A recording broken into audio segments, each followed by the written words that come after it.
No. Real quick, can we talk real quick? So I had an unexpected experience at the post office today. Y'all, I'm trying to find the right light. Y'all know it's bright and it's going in here, right? So I want to share something with you that happened at the post office today. Now I have upcoming speaking engagements. I'm doing something with Nabo. I am doing Pitch Her Perfect with Nabo, Detroit on April 22nd.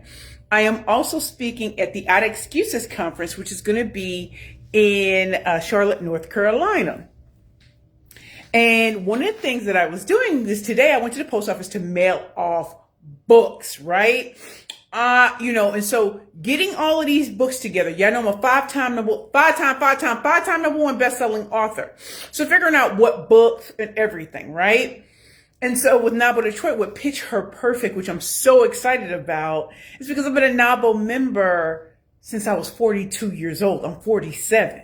So anyway, I'm gathering up the books, signed them, everything, they've been paid for, all of it, right? So getting that to the post office. I get it to the post office, and I know I'm sending off 2 big boxes. One to Charlotte, North Carolina, and one to Romulus, Michigan. So I'm spreading everything out. I've already gotten the boxes from the front desk, and I'm doing my thing. There are people coming in because they have appointments for immigration and all of that, right? And to get their passports and everything. So I'm sitting there and these kids come in and they're just kind of blown by all of these books. There's a gentleman who comes in and I'm in a zone when I'm mailing books. So I'm getting everything together, tape, all of that kind of stuff. I'm doing my thing. This guy comes in, Hermit. He comes in, he looks at the books and he picks up one of my books and he's talking, but I don't know what he's saying. And he's just like, yeah, I'm just going to get one of these books. It looks like you're advertising, da, da, da. And I said, sir, these books are purchased. They're not out for display. He was like, so I can't just have one of your books? I said, these books are purchased. They are not for display. And so he's clutching one of my books so hard. He was like, I can't have them. I said, they've been purchased by a sponsor. And he was like, so you're not looking to sell this? I said, you're not looking to buy. You picked my book up and thought you could walk away with it. And he said, if I were to purchase, how much was it? I said, I didn't bring any additional. But if you'd like to do that, please allow me to finish and do what I'm doing. Do you hear me though? Y'all, there are hundreds of books on this table. And so he's still clutching the book. And I say, I'm just going to take that back because the sponsor has purchased these books and I'm going to finish doing what I'm doing. And he said, okay, and stands there. So you have kids that are looking too like, shoot, I was hoping if he took one, I could get one too. No, ma'am, and no, sir. So what does this have to do with y'all?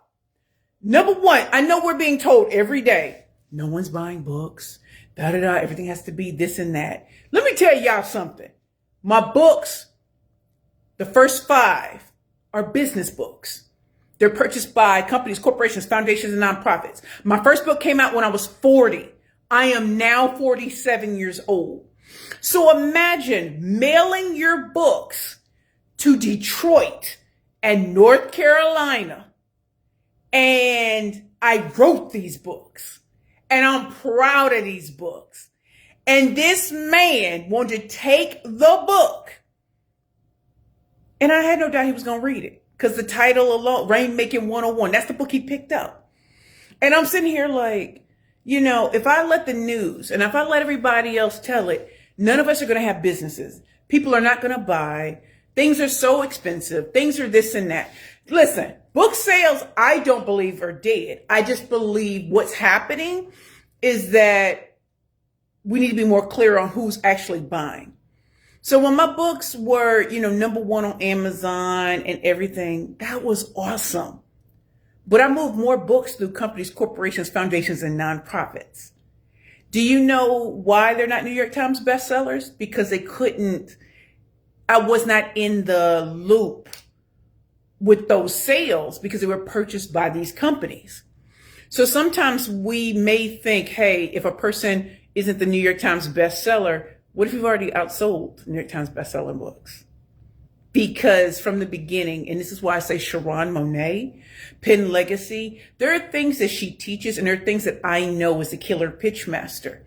So I'm very proud to say that was a very funny experience at the post office. It was nerve-wracking because we had kids running around. It was a lot going on.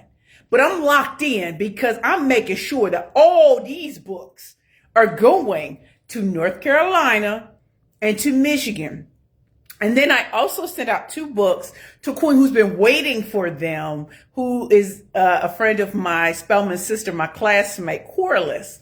So I mailed out hers today. And yesterday I met with a woman who's in law. And so our mutual friend Janet connected us. And so we're both, talking about rainmaking. And she said, would you send me your book? I said, I sure will. I sure will. I will. And so in addition to mailing all of those books to Detroit and also to North Carolina for the Out Excuses Summit and for NABO Detroit, I was also mailing off those. So I have the pictures of that. So I don't want you to think that your business is dead. Businesses go through ebbs and flows. Mine has too. Can we keep it a bean? I would love to tell you we shatter records every month, Sometimes your business goes through transformations. So how do you think I felt as I had all these books out and I am, they've all been signed, notes in them and everything, because I still love the fact that the books are still selling. So I don't believe book sales are dead. I just think that, you might want to think bigger about who can actually purchase them. And I thank Sharon Monet, penlegacy.com, for, showing me that there was a bigger audience. And as much as we all would like to be number one on everything, sometimes, those big sales are the success. Sometimes when you stand out, there'll be others who buy the books. They're not going to be number one bestsellers today because they came out between 40 and 44 when I was in those ages. So I really want you all to understand. That's what I mean by the glow up. There are certain things that seem like these are not vanity metrics to want to be a New York Times bestselling author. I'm not saying it. Or an Amazon number one bestselling author. Or to sell thousands of books at a time. Or hundreds of books at a time to companies, corporations, foundations, and nonprofits. In no way am I saying these are vanity, but I am saying that sometimes the market hasn't caught up with you, or you're not in a particular system because of the way you sell your books. Think about those rappers in New York who would sell it out of the trunks of their car and things like that. That wasn't tabulated by Billboard or anything like that, but they actually made money doing it. Those DVDs from way back. So you can have ingenious ways, and the way that the market tends to look at it, you didn't sell. No, I actually did. But the way I did it, y'all haven't caught up yet, right? So when you think about some of your gurus and the greats, some of us had to do things a lot differently to make it. And so I'm happy to be the killer pitch master. I'm happy to be a rainmaking speaker. I'm glad to have created a lane, but I'm not doing it for myself. It's also showcasing, why do you think certain companies really pick certain speakers? Why do they reach out to certain trainers? Some of this we had to build before AI. Some of this we had to build before certain things. If you've been wondering why some of the old school or some of the people we grew up with, their concerts still sell, us because they built it before all of this other stuff. So they do have real fans and followers and customers. So it's not lost on me anytime I get on stage. So I don't think book sales are dead. I don't think your business is dead, but it might require revamping. And so that's why I'm so glad that this is April. I think it's Financial Literacy Month, Financial Empowerment Month. And so Savvy Ladies, April 14th, we're having an event on April 14th. I'm going to be at the New York PACE event on April 15th. And then I'm being Charlotte, North Carolina with Artrina Tillman for the Out of Excuses Summit with Dr. Kawana Irvin and 2 other amazing speakers. Then it's NABO, Detroit for the Pitch Her Perfect event. And then there are other things that I'm doing. April 29th, live at Luminary. We are talking about high stakes pitching and sales. What? Oh, yeah. So we know a lot of CEOs. Y'all got, you have enterprise sales reps. You have sales reps who it's a different ball game when you're selling at a different level. So what are the things that need to go into that? So for some of you, if this is your first time, I am Precious Williams, co-founder and CEO of the Perfect Pitch Group. I'm a 13-time national elevator pitch champion, five-time #1 best-selling author. I'm a bad bitch with the power of pitch, but I'm also the ultimate rainmaker, former attorney in the great state of New York. And my 25th reunion from Spelman College is next month, and next year will be 20 years since I graduated from law school. So I know what it's like to fail forward, to fail hard, to fall on my face and bounce back with a vengeance. And sometimes that requires you to think very, very differently. 2 other things I want to bring up to all of you. That's just a sampling of where I'm speaking this month. Please believe it's about to get dangerous in these streets.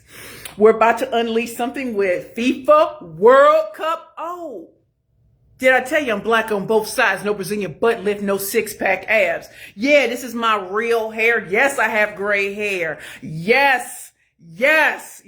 All of that is true, but the glow up is real. So just letting you all know, we're about to unleash.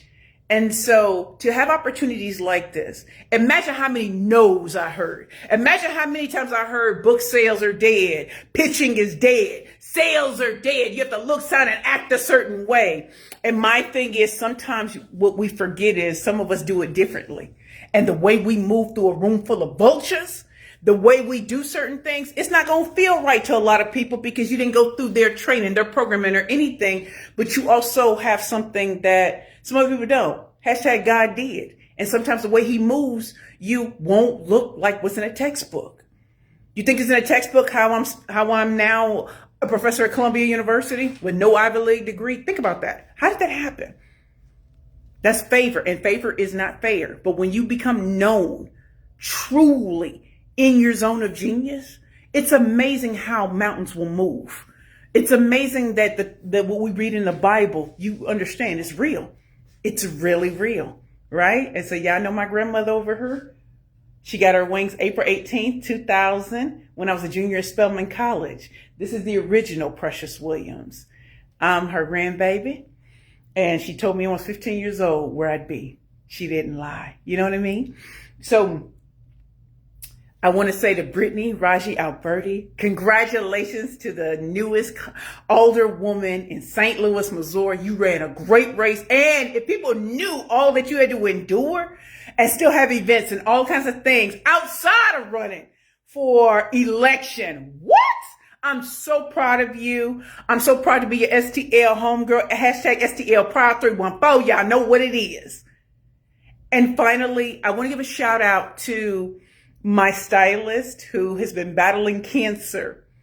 And so she rang the bell with her last chemotherapy session and sent it to me, and I just bawled. So yesterday was a big day. I don't want to put her name out there, but do know she is a Luminary member, and that's how it all began. Shout out to Luminary. Shout out to Savvy Ladies. Y'all know who she is.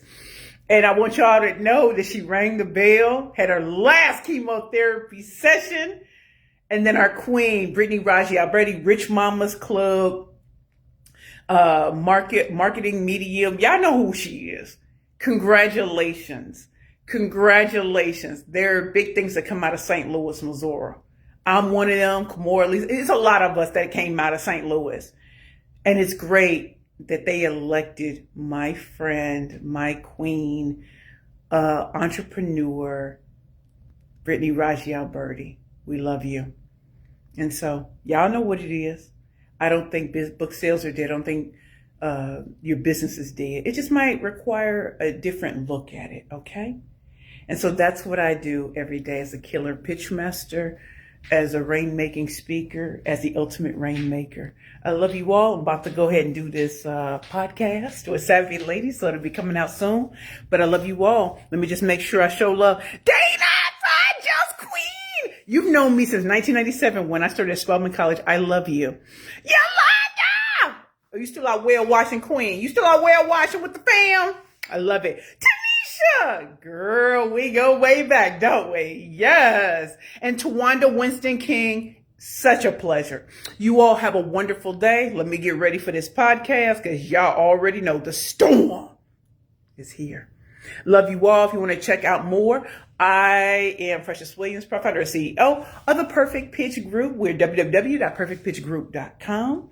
And I forgot to say, we're doing Pitch Review 3, Ask the Killer Pitch Master Live on April 11th, 2026, which is a day Spelman College started, April 11th, 1881. It is also the birthday of my granddaddy, Raymond Woodrow Williams, April 11th, 1929. So y'all know what time it is. April is a beautiful month. It's also the month that my grandmother gained her wings. And I love you all. What's up, Patrice? I saw you in Pennsylvania, Philly down. And I'll be back in Philly in June. So I'll see y'all soon. Love you all. Mwah.